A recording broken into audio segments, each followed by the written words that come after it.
Well, thank you so much for joining us here on AccuWeather Weekend. I'm Bree. And I'm Melissa Constanzer. We are starting off wanting to wish all the dads and father figures out there a happy Father's Day. Hopefully you're having a wonderful weekend. Areas are going to be seeing some of those storms, but the good news is that a lot of the region, or at least a lot of the country, is going to be staying dry for Father's Day. Yeah, so it should be a pretty smooth sailing one, I think, for some. Yeah, for sure. When we take a look at satellite and radar, though, right now, just to kind of give you a feel of where some of those storms are already off to a pretty rough start here across parts of the Midwest, Melissa. Yeah, we've got thunderstorms that have produced overnight across Iowa and into Nebraska. Some funnel cloud reports and, of course, the idea of tornadoes there. Meanwhile, off towards the north, there's a new storm system in Canada that's creating some problems in North Dakota. Yeah, but the overall, not seeing too much that we have to be concerned about across most of the country. Our focus with the severe weather threat is going to be across that north central tier. Heat, according to AccuWeather figures, at least 135 million people across the eastern United States and parts of the central and eastern Canada will experience a heat wave this week, and the peak of the heat for most of the zone is expected around the same time as the official start to summer. Astronomical summer is coming up, and that takes place Thursday afternoon. Welcome to summer. Now the stalled pattern across the United States, featuring a building heat dome in the east and waves of cool air in the northwest, will put the middle of the nation at risk for daily rounds of severe thunderstorms into this week. Now the zone from Kansas to Minnesota will be positioned in an atmospheric bottleneck of sorts, where moisture from the Gulf of Mexico will meet up with those storms rolling in from the Pacific Ocean, resulting in days of downpours. A lot to watch out for as we continue to talk about Mercury trend over these next few days. High pressure is building. We talked about that heat dome, and unfortunately lots of people are going to be affected, or at least impacted, by the heat. When you get this kind of heat, especially stalled out over long periods of time, reduced air quality is always going to be a concern. So for sensitive groups, take precautions there, though we are talking about the threat for regional power disruptions due to that stress on the power grid for the cooling demand. So something to be aware about over these next few days. Just keep that in the back of your mind. AccuWeather real field temperatures already at it as we head into Sunday afternoon. We have a dark red blob here that you see that's going to extend right through Mississippi, Alabama, up through Memphis, western Tennessee, and into eastern Arkansas.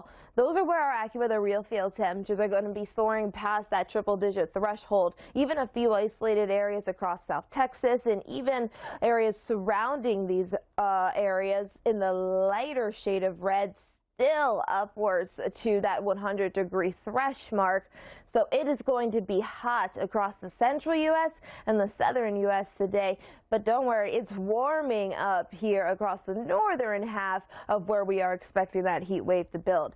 By Sunday afternoon, all of these areas in those clouds sticking around, and even when we head to Cincinnati, you're at 91. Now for the Northeast, Philadelphia, you're at 85, already starting to feel that heat. Boston, stay. No, the calm before the heat, so to speak. Not really the storm, just the heat. Yeah, it's really just the heat, because this is just the beginning. This is nothing compared to what we are expecting later this week. I hope you're ready. I'm sure that a lot of people are already planning on buying the extra water or making sure they have it stocked up, because again, it's going to feel uncomfortable. There, Nebraska, northward through the Dakotas and into places like Minnesota and Wisconsin. And we're not really going to be changing too much of that in the days to come.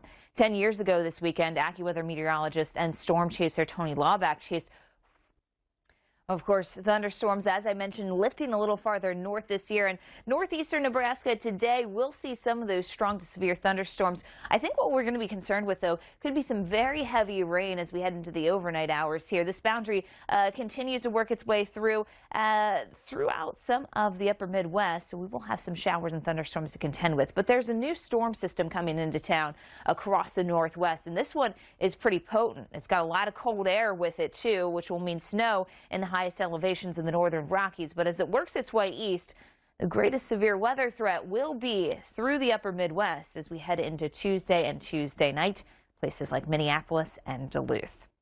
Well, the first widespread heat Great tips there as the heat continues across the south today. We aren't getting any break from it. 98 in Little Rock for the high. Look at Montgomery, Alabama, 97 degrees. When we start to find the numbers in the southeast in the mid and upper 90s, that's when we know it's really actually getting pretty hot out there. And AccuWeather real feel values well into the triple digits for many locations across the south central U.S. and southeastern U.S.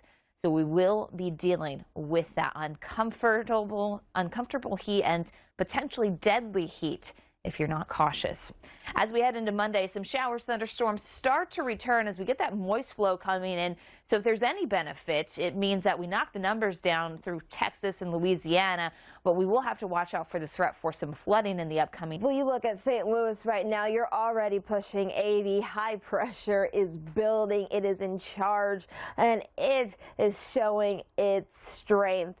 Really flexing its muscles anywhere from Missouri all the way to the northeast. We're talking Midwest states baking under this heat, Northeast states baking under this heat. It's just going to be widespread. Over 135 million people going to be impacted by this heat as we head into this week. And when we get this kind of stagnant weather pattern, high pressure not really moving, just continuing to get stronger and stronger, that heat continuing to rock parts of these areas, well, that causes some problems when it comes to air quality. So definitely something to be aware about, especially for sensitive groups. Just keep that in mind. And while we're at it, we could see some regional power disruptions due, in fact, to that stress on the power grid when it comes to cooling demand. So something else to just be aware about when it comes to the threats with the heat, not just with yourself physically, but also surrounding you in the environment. This heat comes into play even more so because we are going to be feeling so hot outside. Oh, it's going to be sweltering. Kansas City 95, Cincinnati 91, widespread 90s, and that heat builds east this week. High pressure strengthens here. We're going to be challenging records, highs in the 90s and in the triple digits. So poor air quality is going to be a concern here as well with increased cooling demands. If we look at where our highs go for our Monday, Indianapolis 90.